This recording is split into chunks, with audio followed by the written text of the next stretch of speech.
Next we talk about electronegativity. Electronegativity of your alkali metals is the lowest among the period because alkali metals have very less tendency to attract a shared pair of electrons towards itself in a bond. And because they have very less electronegativity, they have very high electropositivity, because electronegativity and electropositivity are just the opposite of each other. Down the group, the electronegativity decreases. That is, when we go down the group, your size is increasing, so the nucleus is getting farther and further away from the outermost orbit. So, the electronegativity is decreasing, and because the electronegativity is decreasing, the electropositivity increases at the same time.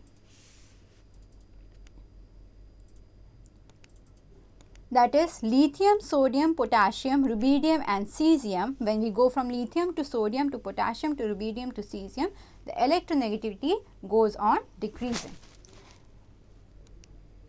and the electropositivity goes on increasing. This is a tabular form of Pauling's electronegativity of lithium to cesium. We can see that it is decreasing.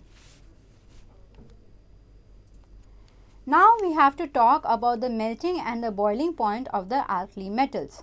So, melting and boiling point of the alkali metals, they decrease from lithium to cesium. This is because on going from lithium to cesium, the melting point, the metallic bonding decreases. Because of increase in size, the extent of metallic bonding decreases, and because of the extent of metallic bonding decreases, that is why your melting and boiling point also decreases.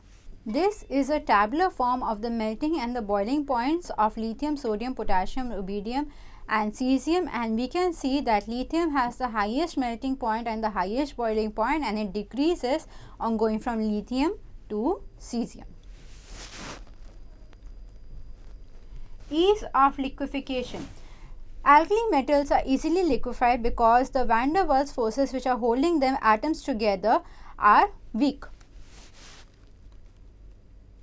Then we have flame coloration and spectra. Electrons are excited when energy is supplied during the flame test. So, what is the flame test?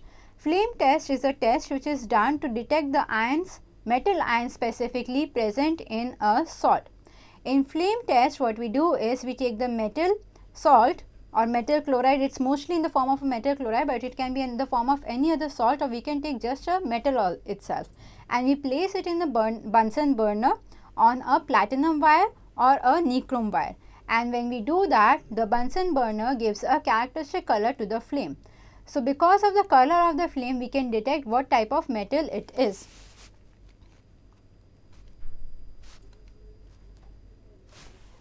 Why? Now, why the color occurs? The color occurs because heat from the burner excites the electron. Electrons are present at many different levels. There are different energy levels in which electrons can be present.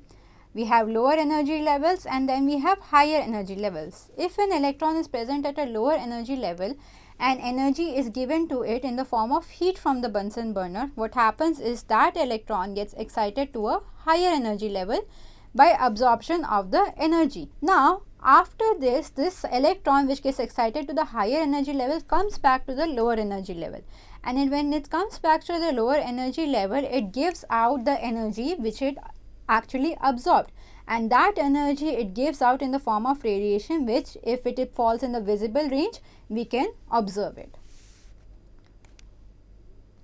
So, lithium in the flame test shows a crimson color. Sodium, if sodium ion is present in the metal salt, it shows a yellow color. Potassium shows a lilac color.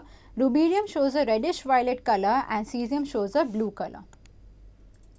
These are the characteristic colors that we can see in a Bunsen flame in the flame test. You can see lithium is kind of a reddish color, sodium is yellowish orange, potassium is violet, similarly for rubidium and cesium also.